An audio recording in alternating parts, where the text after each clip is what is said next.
नमस्कार, आप देख रहे हैं द बिहार टॉप। मैं हूं आदेशपुरी। बेतिया के तत्कालिक डीएम दिलीप कुमार, उन पर बेतिया के ही एक कोर्ट के द्वारा गिरफ्तारी वारंट जारी किया गया। हालांकि इससे पहले जो है उन्हें सरेंडर करने का जो है मौका निर्देश जो है कोर्ट के द्वारा दिया गया है। मामला 2008 से जुड़ा हुआ है। आपको बता दें कि 2008 में महावीरी झंडा से संबंधित एक शांति समिति की बैठक थी और उसमें बहुत सारे लोग को बुलाया गया था और उसी में ब्रजराज श्रीवास्तव और विजय कश्यप, दो लोगों को भी इनविटेशन दिया गया था। और बैठक होने के बाद जब इन दोनों लोगों के द्वारा उस बैठक में लिए गए निर्णय में कुछ संशोधन करने की बात कही गई तो आरोप है कि डीएम साहब भड़क गए और इन लोगों को अलग कमरे में बैठा दिया गया और सादे लिबास में कुछ लोगों के साथ डीएम साहब आए, इनके साथ बदसलूकी मारपीट किए और इन दोनों लोगों को उस समय नगर थाने में हथकड़ी लगा के भेज दिया गया। अब देखिए कि ये मामला इतना तुल पकड़ा। अब वकील थे ब्रजराज श्रीवास्तव जी, उन्होंने कोर्ट में इसको लेकर एक परिवाद जो है वो दायर किया और लगातार कोर्ट के द्वारा जो है डीएम साहब को कोर्ट में उपस्थित होने का जो है वो फरमान जारी किया गया, लेकिन डीएम साहब कभी उपस्थित नहीं हुए। अब आपको बताते हैं जो आईएएस हैं दिलीप कुमार, 1995 बैच के पंजाब कैडर के आईएएस अधिकारी हैं और 2007 या 8 में उनकी तैनाती जो है वो बेतिया के डीएम के रूप में हुई। डेपुटेशन पर बिहार आए थे और आपको मैं बता दूं उस समय मैं मोतिहारी में ही था, बगल का ज़िला था और समाचार पत्रों में आया था कि डीएम साहब जो हैं बेतिया में जब इनकी पोस्टिंग हुई तो हेलीकॉप्टर से ज्वाइन करने आए थे और 2008 में ये बहुत बड़ी बात थी। आज भी आप नहीं सुनते होंगे कि कोई किसी भी ज़िले में डीएम या एसपी वो हेलीकॉप्टर से ज्वाइन करने जाए और वो भी बिहार सरकार का हेलीकॉप्टर नहीं था बल्कि उनके एक मित्र का था जो कि पंजाब से थे। चूँकि पंजाब में ये लंबे समय तक काम किए थे, पंजाब कैडर के ही आईएएस अधिकारी थे, तो मैंने पेपर में पढ़ा था कि डीएम साहब जो हैं वो हेलीकॉप्टर से पहुंचे और उतरने के बाद जब तक हेलीकॉप्टर उड़ा नहीं तब तक उसे देखते रहे। ये उस समय पेपर में आया था। हालांकि दिलीप कुमार जी के द्वारा जो है वो काम काफ़ी अच्छा बेतिया में किया गया था, खासकर किसानों के लिए जो है वो अपने दरवाजे हमेशा खोल के रखे गए थे। लेकिन एक जो निर्णय है और वो निर्णय अब पता नहीं किन वजहों से लिया गया, उसके कारण 17 सालों से ये मामला चल रहा है।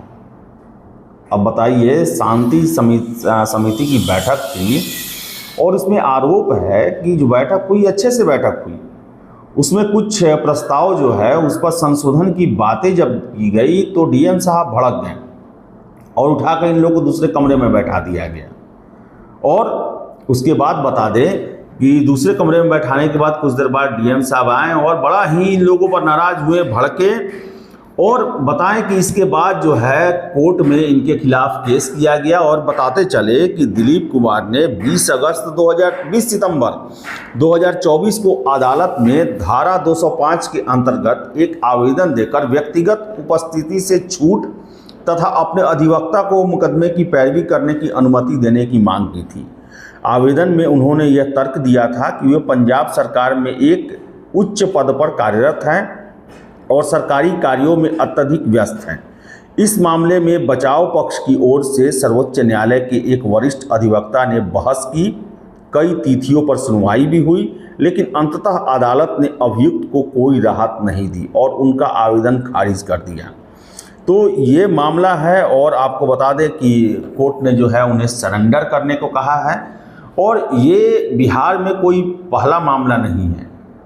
आपको मैं बता दूं कि एक मैंने और खबर पढ़ा था, कुछ साल पहले का खबर है कि एक आईपीएस अफसर थे और जब वो नया नियुक्त हुए थे बिहार में, एएसपी थे, तो अब मधुबनी या सहरसा, यही दोनों ज़िला में मैं कंफ्यूज हूँ, वहाँ पर उन्होंने एक सर्च के दौरान जो है वो बस में किसी व्यक्ति के साथ बदसलूकी कर दिया था और उसको लेकर वो व्यक्ति कोर्ट चला गया। और देखिए जो आईपीएस साहब थे उसके बाद वो बिहार से उनका डेपुटेशन हो गया पंजाब, पंजाब के ही रहने वाले थे, उन्होंने पंजाब कैडर अपना अलॉट करा लिया, बिहार छोड़कर वो चले गए। जब वो आईजी थे तब तक वो केस चलते रहा और अंत में उन्हें आईजी या एडीजी होने पर कोर्ट में आकर अपना पक्ष रखना ही पड़ा। तो बिहार में ब्यूरोक्रेसी, खासकर आईएएस आईपीएस का बहुत ही ज़्यादा इज्जत है। लोग एसपी डीएम की बातों को सर आंखों पर रखते हैं, लेकिन जब उनके मान सम्मान के साथ खिलवाड़ किया जाता है तो कितना भी साधारण बिहारी क्यों ना हो, जब अपने पर आ जाता है तो उसके लिए वो किसी भी तरीके से अपमान का बदला लेने का प्रयास जरूर करता है। और ज़्यादातर मामलों में देखा जाता है कि ज़्यादातर क्या, हमेशा देखा जाता है कि इसके लिए कानूनी रास्ता ही अपनाया जाता है। तो जो आईपीएस साहब थे उनको 19 या 20 साल बाद बिहार फिर से आना पड़ा था, कोर्ट में आकर अपना माफ़ी मांगना पड़ा था, और जो भी था उन्होंने करवाया, माफ़ी मांगना पड़ा और तभी उनको जो है रिलीफ यहाँ से मिला।